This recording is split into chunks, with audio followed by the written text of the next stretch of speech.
Jammu Kashmir sub inspector भर्ती का मुद्दा जो है पिछले लंबे वक्त से गरमाया हुआ है और सरकार ने जिस तरह से इसके जांच के जो आदेश हुए दिए हैं उसके बाद से इन्वेस्टिगेशन चल भी रही है। लेकिन उस बीच वो लोग जिन्होंने अपने इम्तिहान दिए हैं और मेरिटोरियस स्टूडेंट्स हैं और लंबे वक्त से वो इस एग्ज़ाम की तैयारी कर रहे थे और इंतज़ार कर रहे थे टाइमली ये हो जाए और ये भी जम्मू कश्मीर पुलिस में अपनी सेवा दे सकें।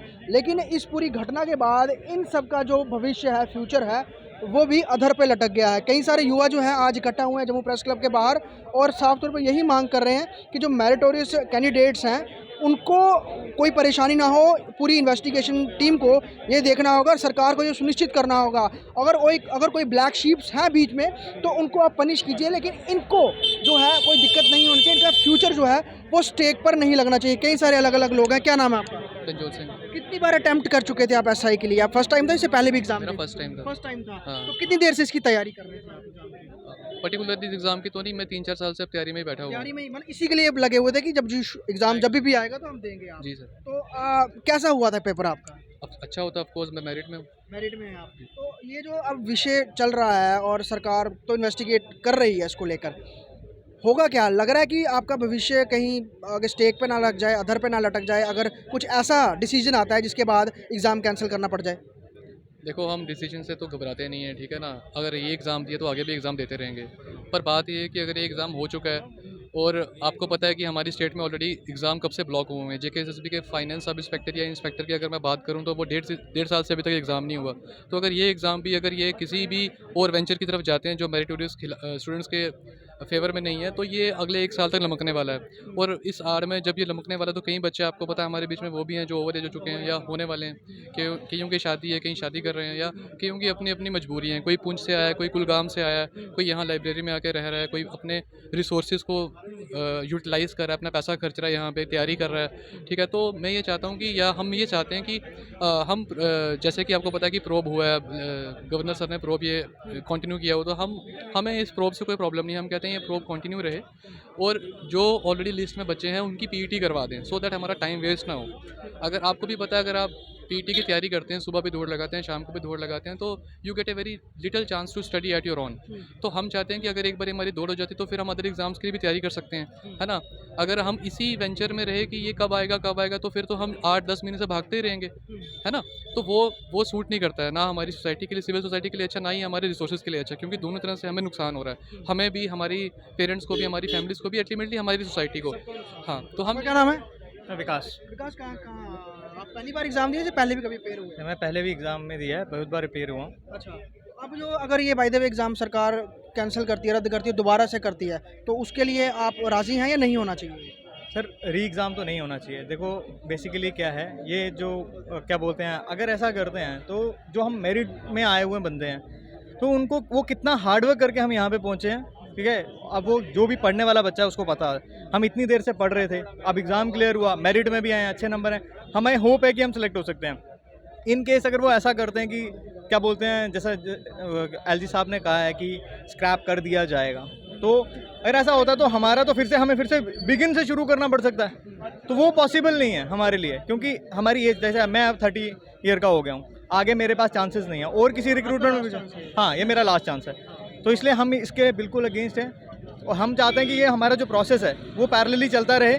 प्रोब के अगेंस्ट हम बिल्कुल भी नहीं है।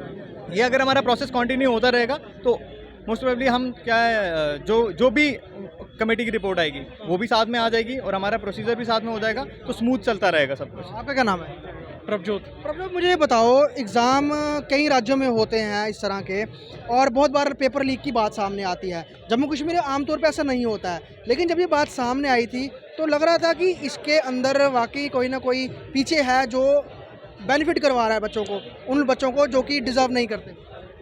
सर, सबसे पहला तो मैं यही बोलूँगा कि जो नरेटिव सेट हुआ है सोसाइटी में कि ये एग्ज़ाम में स्कैम हुआ है, हम इसे स्कैम कह नहीं सकते जब तक कोई चीज़ प्रूव ना हो। और मैं 2-3 न्यूज़पेपर को कोट नहीं कर सकता, पर उनकी न्यूज़ बताता हूँ कि पहले उन्होंने बोला 40 करोड़ का स्कैम है, फिर उन्होंने 100 करोड़ बोला, फिर 250 करोड़, फिर किसी मिनिस्टर को टारगेट किया, सेंट्रल मिनिस्टर को, और कभी बोल रहा है कि अखनूर लाइब्रेरी से 60 से ऊपर बच्चों ने इस एग्ज़ाम को क्वालिफाई किया, और बाद में वेरिफिकेशन के बाद पता लगता है कि उस लाइब्रेरी में 25 बच्चों ने एग्ज़ाम क्वालिफाई किया और उनमें से भी 22 ने केएस का मेन एग्ज़ाम लिखा हुआ है। और ये जो भी स्कैम की एलिगेशन लग रही है ये अभी प्रूवन नहीं है। और मैं मेरिटोरियस स्टूडेंट हूँ और मैं तो बोलूँगा कि स्कैम नहीं हुआ, पर अगर कमेटी बैठी है, अगर कुछ भी स्कैम, मैं तो सोचता हूँ कि स्कैम है ही नहीं, अगर कोई भी स्कैम निकलता है तो उसमें जो भी फ्रिंज एलिमेंट है उनको बाहर निकाला जाए, ना कि पूरी लिस्ट कैप की जाए। और मैं अभी रिसेंट उत्तर प्रदेश की एग्जांपल दूंगा। उत्तर प्रदेश में SI का एग्ज़ाम हमारे साथ स्टार्ट हुआ था और वहाँ पे भी सिमिलर सिचुएशन थी, पर वहाँ पे फ्रिंज एलिमेंट को बाहर करके मेरिटोरियस स्टूडेंट को ग्रीन लाइट देके उन्होंने उनको मेरिट लिस्ट में लाया सबको। मतलब यूपी गवर्नमेंट से एक उनके केस स्टडी को लेना चाहिए कि अगर वो कर सकते हैं तो आपको भी ये करना चाहिए। इवन सुप्रीम कोर्ट की भी यही गाइडलाइन है, अगर कोई फ्रिंज एलिमेंट है उनको निकाला जाए, उसकी वजह से बाकी बच्चे और सर ये मेन नहीं है, मेन ये है कि इसमें आपने फिजिकल करवाना है और एज बहुत बड़ा फैक्टर है इसमें। 27 से, आपको भी पता होगा, 27 से 30 की, 30 से 33 वालों का केस चल रहा है। आपने डिले किया प्रोसेस, हम में से भी चले जाएंगे, फिर हम 35 पे आ जाएंगे, फिर 40 पे आ जाएंगे, प्रोसेस तो डिले हुआ ना। एक चलन बन गया ना कि भर्तियां जब भी होंगी तो केस कोर्ट में जाएगा ही जाएगा। मेरा कहना कि कोई भी एग्जाम में 1% के अराउंड बच्चे मेरिट में फॉल करते हैं। 99% बच्चे होते हैं जो चिल्लाएंगे कि री एग्ज़ाम दो, सेकंड चांस दो हमें, वो तो हमेशा ही होगा, क्योंकि ये तो अभी नैरेटिव बना हुआ है कि जो एग्ज़ाम नहीं पास हो रहा वो सीधे सड़कों पे उतरेगा और बोलेगा कि री एग्ज़ाम करा जाए। और मैं अभी मेरा भाई बोल रहा है कि सुप्रीम कोर्ट ने लास्ट वीक में एक जजमेंट दी है। उन्होंने बोला है कि अगर कुछ भी फ्रिज एलिमेंट आते हैं उनको बाहर किया जाए, ना कि पूरी मेरिट लिस्ट को स्क्रैप किया जाए। अभी रिसेंटली उन्होंने ये जजमेंट मेडिकल एग्जामिनेशन नीट में उन्होंने ये जजमेंट दी है अपनी। सुप्रीम कोर्ट को हमें मद्देनजर रखते हुए LG साहब को हमारा पक्ष भी सुनना चाहिए कि मेरिटोरियस स्टूडेंट चाहते हैं कि ना कि स्क्रैप की जाए लिस्ट को और मेरिट लिस्ट को रिफ्रेम करके जो मेरिट वाले स्टूडेंट है उनको आगे ग्रीन लाइट देके पीटी चाहूँगा JKSSB को भी और मैच्योर होना पड़ेगा आगे, क्योंकि अभी तो इन्होंने एग्जाम, चाहे JKPSC है या फिर JKSSB है, यही एग्जाम कंडक्ट कराती है। आपको लगता है इन बॉडीज़ को और मैच्योर होना चाहिए और दक्षिण भारत की या फिर उन राज्यों की जो रिक्रूटमेंट बोर्ड है उनसे लेसन लेना चाहिए कि आप भी उनकी तरह का आप एक प्लेटफॉर्म सेट कीजिए, ना कि जितनी बार भर्तियाँ होंगी और विवाद सामने आ जाए। सर इसमें मैं क्या बोलूँ, वो छोटा मुंह बड़ी बात हो जाए, लेकिन मैं जरूर कहना चाहूँगा कि जब भी कोई रिक्रूटमेंट निकलती है ना,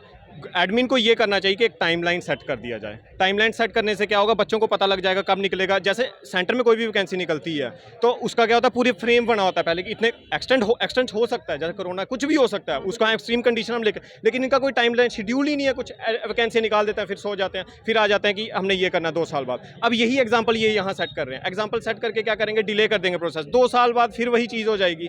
उस चीज़ से सफ़र हम करेंगे ना। मैं यही कहूँगा, इसमें आप देखा जाए इनकैपेबल अथॉरिटीज़ थी, सफ़र कौन कर रहे हैं, हम लोग। इसमें स्टैंड लेना चाहिए ना उस अथॉरिटी को जिसने पेपर कंडक्ट करवाया।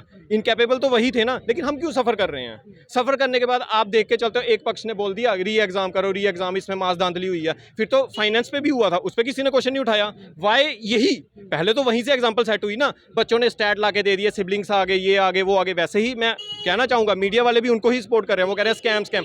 आप पहले ही स्कैम लेके आए हो। 15 दिन की कमेटी थी, उनसे क्वेश्चन करना चाहिए अभी तक उनकी रिपोर्ट क्यों नहीं आई। कमेटी से ये क्वेश्चन होना चाहिए कि अभी तक उन्होंने पब्लिक डोमेन में रिपोर्ट क्यों नहीं लाई। हमें बताया जाए हम करें क्या।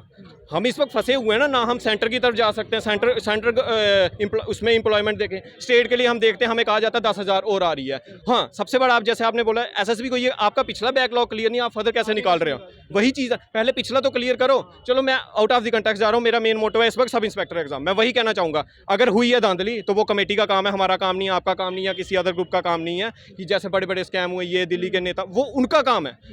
जब वो एलिज प्रूवन हो जाता है, फिर उसके बाद हम कह सकेंगे ना, वो फिर वही है, उन्होंने ही लेना है, उसमें तो हम कुछ है। लेकिन जब तक प्रूफ ही नहीं हुआ, आप डिले कर रहे हो प्रोसेस, उसमें हम ओवर एज हो जाएंगे, फिर हम कहाँ जाएंगे। ये बहुत बड़ी बात है कि कई सारे लोग जो हैं जिनका लास्ट चांस था और वो ओवर एज हो जाएंगे। लेकिन बात यही है कि किसी का ठीकरा किसी और पे क्यों फूटे। और ये जो मेरिटोरियस एस्पिरेंट्स हैं, ये कह रहे हैं कि सरकार उन जो ब्लैक शीप्स हैं उनको पकड़े, सबसे पहले उनको सामने एक्सपोज करें, उनको पनिश करें, लेकिन इन सब पर गाज नहीं गिरनी चाहिए और ये एग्ज़ाम जो है ये कैंसिल नहीं होना चाहिए। आगे इनकी जो रनिंग है वो करवाई जाए और बाकी जो प्रोसेस है वो आगे बढ़ाया जाए। लेकिन जो 3 साल के बाद ये भर्ती प्रक्रिया SI की शुरू हुई थी, JKPSI की, इसे अब और डिले नहीं करना चाहिए और SIT अपना काम जो है बिल्कुल ट्रांसपेरेंट तरीके से करे। वीडियो जर्नलिस्ट शर्मा के साथ ख्वाहिश Patel, JK news wire, Jammu.